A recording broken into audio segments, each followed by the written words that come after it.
Hello everyone and welcome to the first round from the Indiana Regional Championship. I am Kyle Sukovich, aka Puka. I just have to apologize here because the video was started a little late. Both these players have already taken a turn and some crazy actions going on already. Try to catch us up. But this is round one from the Indiana Regional Championship. We have Adam Hartman on the left, Andrew Mondak on the right, who is a former Worlds competitor. Very good player. Adam, both these guys are from Ohio. They go to the same league and stuff, so they know each other pretty well. And Adam is playing a Darkrai, Garbodor, Sableye, Crushing Hammer deck. Mondak is playing a Zoroark, Darkrai deck. And they both went first. Mondak ascensioned into a Zoroark. I think he got the foul play one because he figured, alright, I can just copy Night Spear. But Adam has both Darkrai's prized. So, this is going to be probably not a very good game. Adam only plays 2 Darkrai's in his deck. And they are both prized. And that means he's not going to be able to really attack.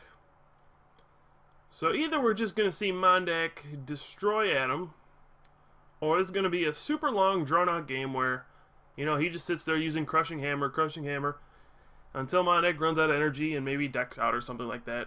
Or maybe discards enough energy where he can confuse Ray enough to get a prize, and then win that way. Normally this matchup would be somewhat close. The Darkrai Garbodor deck is a little strange.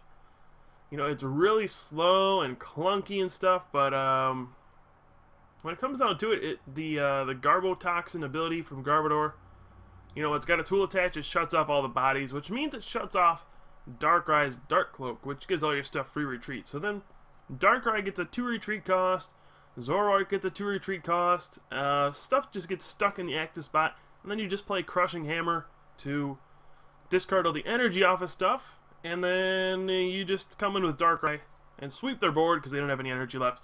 But when you don't have your Darkrai, that makes phase 2 of your strategy very difficult.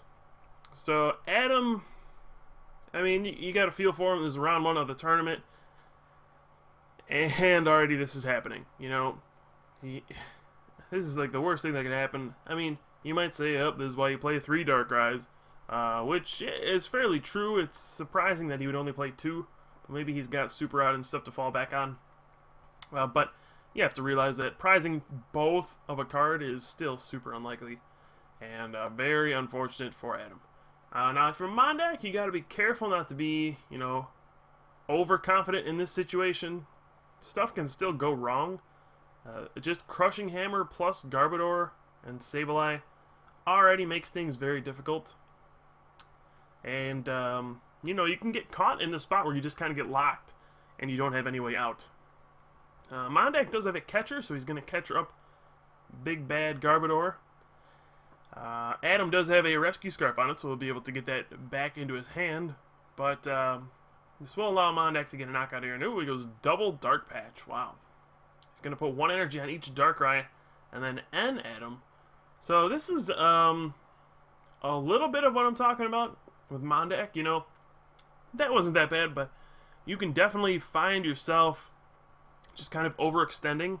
That's actually one of the weaknesses of this Zoroark deck. It uses Brutal Bash, which it's a very good attack. It does 20 for each Dark Pokemon you have in play. So he's doing 120 damage a shot here. But the problem is you have to have a full bench to really take advantage of this. Now that means, look what we got. We got 2 Darkrai's, Zoroark, Zorua. All these things have retreat costs when Garbodor is in play. So eventually, you know, he's just going to start catching stuff up. And then you might be able to retreat once, but then he's going to catch it up again. And then you're going to start playing Crushing Hammers. And then you might just hit a situation where you're just kind of stuck. You can't retreat anymore. You can't attack. Now, Mondak has a lot going for him. The fact that he plays, well, you know, Dark Patch, Energy Switch, and also he plays double colorless, it's going to make it really tough for him to get locked. But it's certainly a possibility with stuff like Crushing Hammer and having to discard your cards with Juniper. So who knows? I mean, obviously, Adam is going to struggle to really do anything. But, yeah, I don't know. I think overall, this is going to be a pretty sad game to watch. Mondak's probably going to 6-0 him. But we'll see if Adam can find any kind of clever way out of this. He Ultra Balls away a Garbodor and a Dark Energy. By the way, I think it's pronounced Garbodor, but I definitely don't like the way that sounds, so I'm just going to say Garbodor. Much cooler sounding. Then again, Garbodor is not a very cool looking Pokemon. It's just a pile of trash. So, maybe I should say it the ugly way. But, I'm just going to say Garbodor. Just sounds so unnatural to say Garbodor. Alright, so we got a Crushing Hammer, another one, and this is where you can get in some trouble.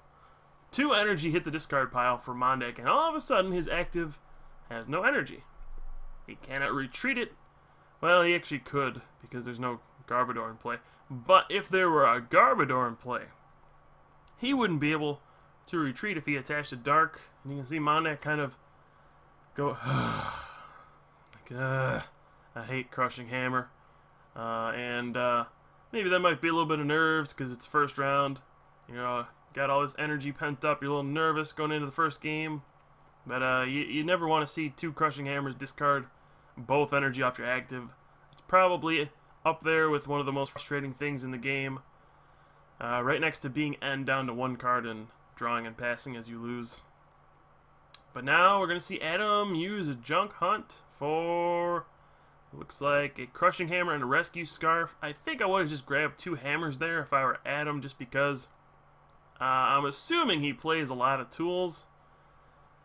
And you're probably going to draw into one off that Juniper you got in your hand. So I would just, you know, take the risk.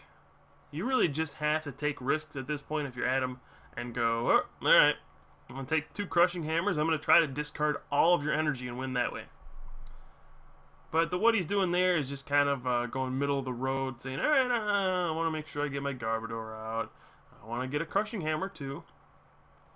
Which would be fine under normal circumstances, but when you are in this situation, it's what I like to call panic mode, where your deck really isn't there because it's in your prizes. You have to start doing crazy things that you wouldn't normally do. You know, it's a common concept in most games. You know, if you're behind or you're losing, you go for the high risk, high reward play. You know, like in football, you got a Hail Mary, you know, where you just start throwing the ball long down the field, or that kind of stuff. I mean, I don't know if you guys watch StarCraft. That would be, you know, just kind of pulling all of your workers and just attacking one time to go all in. But the idea is that, you know, if you're losing and you're both doing the same thing, you're not going to catch up by doing the same thing your opponent is doing because you're already losing. You know, if you play at a normal pace, you're going to fall behind and then eventually just lose. So, sorry about that long rant, but Mondak, it looks like he played 2 more Dark Patches. And Adam, he Crushing Hammers discards the energy off of a Darkrai. Weird that he did not discard the DCE off the active. Maybe he plays Enhanced Hammer, which is why he would do that. We'll see if he gets one of those here. He's going to draw 7. He gets a Catcher, so he's probably going to Catcher out the Darkrai. That's what he's doing. And now Mondak can be in some trouble here. You know, the worst thing that's going against Adam, besides, you know, having his only attackers prized, is he's not going to win a timed game doing this. You know, Mondak, even though these guys are playing very quickly, Mondak, he's got like 30 cards left in his deck, and he's got a 3 prize lead. So he could literally just not attack the rest of the game, and there is no possible way Adam will take 3 prizes and catch up by the time, you know, time is over. It's only 30 minutes plus 3 turns. You got to think the most damage he can really do is 10 with Confuse Ray, There's that Trubbish back there that has Pound. That does 20 damage, but 5 out of the 6 Pokemon on Mondak's field resist Psychic. So Pound does a total of 0. Sableye is going to be his best bet. You know, Garbodor has an attack, but he does not have Psychic Energy in his deck, so that's not going to be an option. Here we see Mondak playing some more cards here. He's Ultra Balling. He evolved another Zoroark. I think he's just going to take a look through his deck to see, alright, how much stuff do I got left? Can I risk doing all this stuff? And how many DCE do I have left? Do I have to worry about getting locked in the active spot? Where, in reality, Mondak really doesn't have to do much. You know, the conservative route would just be to sit there and not do anything, because you can't possibly lose in a timed situation.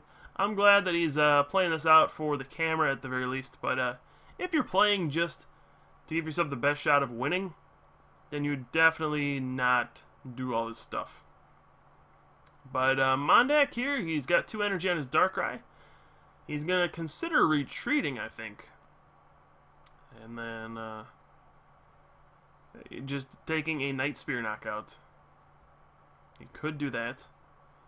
Let's see, he does have to pay the 2 because Garbotoxin shuts off Dark Cloak. He's going to retreat to his Darkrai with Dark Claw. If he has to catch her, I think you just go for Garbodor. Take it out of play. Either that, or you could just Night Spear this Sableye. Force your opponent to have a switch, a Sableye, and a Dark to use Junk on again. So that actually might be the better play. And I think Mondak's just trying to figure out where he wants to put the 30 with Night Spear. Yep, he's going to put it on Garbodor. And now he's down to 2 prizes. I cannot see Mondak losing this game at this point. It's just so unlikely. There's a Crushing Hammer heads. Tails, I mean. Crushing Hammer. That one's the heads. Alright, got ahead of myself there. Saw the future. You know, like I said, Adam, he could flip 18,000 Crushing Hammer heads, and he still wouldn't win this game. There's just no way he's winning on time. He's going to play an Ultra Ball.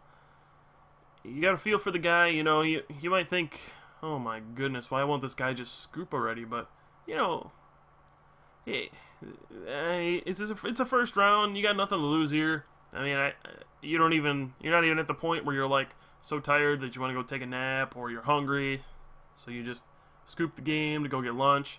You really just you might as well play it out. I mean, it's agonizing, but what else you got better to do? All your friends are probably still playing. What are you gonna do? Sulk in the corner? Think about how unlucky you are? Those are not good options. But here's another Crushing Hammer. Oh, he's working towards the 18,000 mark. He's got another one. It's probably about 5 out of 18,000. He's working on it. He catches up a Darkrai, trying to stall for some more time. And he's going to pass. So what can Mondak do from here? You know, it depends on how many DC he has left. You know, he can just use those to retreat. That's kind of why his deck isn't very affected by Garbodor.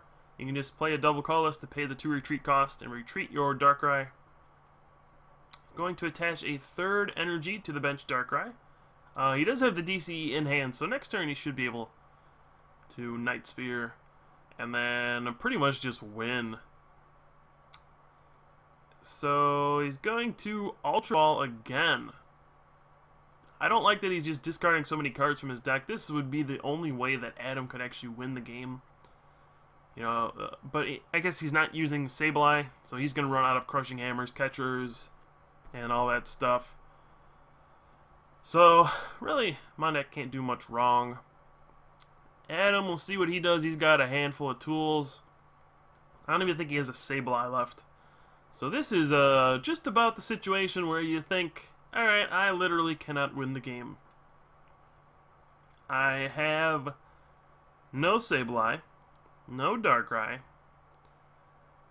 My opponent has a fully powered Darkrai. My Crushing Hammers are in the discard pile. He's going to Catcher for Zoroark. And then N. Now, I am very confused as to why he picked Zoroark instead of Darkrai, as they both have free retreat cost. The only difference is that Zoroark could just attack with a DCE instead of having to retreat with it. So that doesn't get you anywhere. In fact, it puts you in a worse situation. I guess you would... I really don't know what that was all about. But he's got another Dark. He can use Pound. And, oh, he's going to catch out Sableye. He's going to do damage, folks. He's going to do 20 damage with Pound. And, you know, if he can get 3 pounds off, or 4 pounds off, sorry, it does 20 at a time, and get a Darkrai out of the prizes, he can Night Spear. Now, of course, this plan is foiled by, you know, any energy. But, you know, you work with what you got. And it looks like my deck does have a DCE in hand, so that is just game over, finally. I mean, not to be mean, but this was an agonizing game to watch. I mean, I'm sure it was agonizing for Adam to play. It's just, it's no fun to be in these games, even if you're on the other side. I mean, you get a win, but still, it's not fun to just even steamroll your opponent 6-0 when they don't get to do anything. So, alright, Adam's finally going to concede and show us that, yeah, 2 Darkrai's are prized. So, that's going to wrap up this round. Thanks for watching, guys. I am Puga from the Top Cut. We'll be back with all 9 rounds of Swifts. So I'll be back soon with more action-packed Pokemon TCG battles.